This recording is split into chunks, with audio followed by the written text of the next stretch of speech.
We've all seen this cycle. An issue arises, teams hold a string of meetings, and a massive report is generated.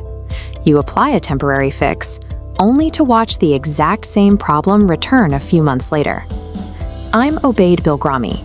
Today, we are looking at a methodology designed to break that cycle by changing how an organization identifies failure.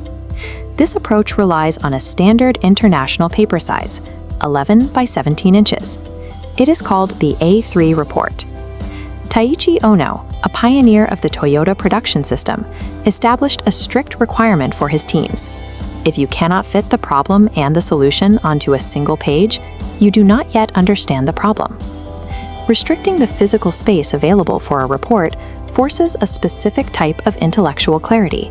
It converts a piece of paper into a tool for identifying and removing waste.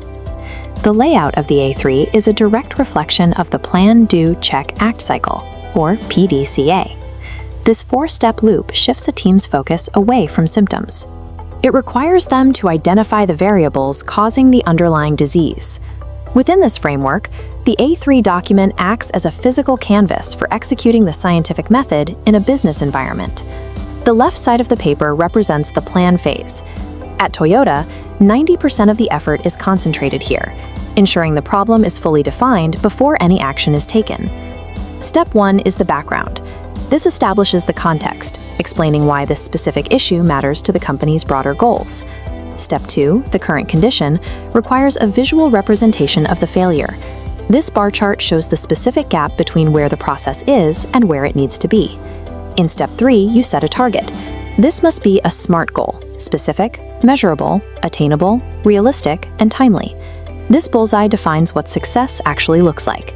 Step 4 is the root cause analysis. Teams use tools like the 5 whys or this fishbone diagram to move past obvious symptoms until they find the point of origin. This diagnosis phase is intentionally slow. It pushes back against the corporate instinct to guess at a solution before the facts are clear.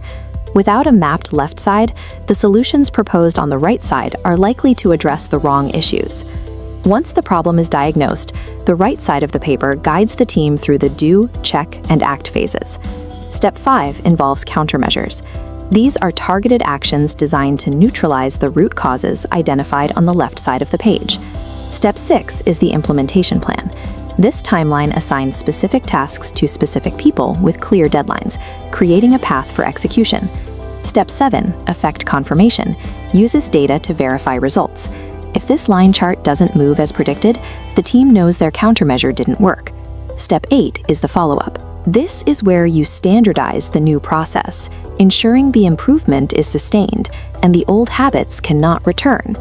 Toyota used this paper-based discipline to manage the physical complexity of global manufacturing plants, ensuring that improvements in one station could be tracked and verified. This half of the paper ensures that abstract planning results in measurable change on the factory floor.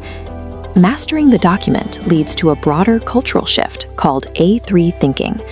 When every stakeholder looks at the same single page, it removes the room for corporate silos or dense political reports. The format forces a visual story that any employee can follow, and it untangles complex problems into a single logical path that can be understood in a few minutes. This discipline ensures that when a problem is addressed, the team creates a standardized record to prevent its recurrence. I'm Obaid Bilgarami.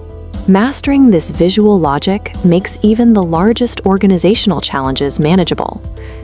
Innovation occurs when you simplify a problem until only the undeniable truth remains.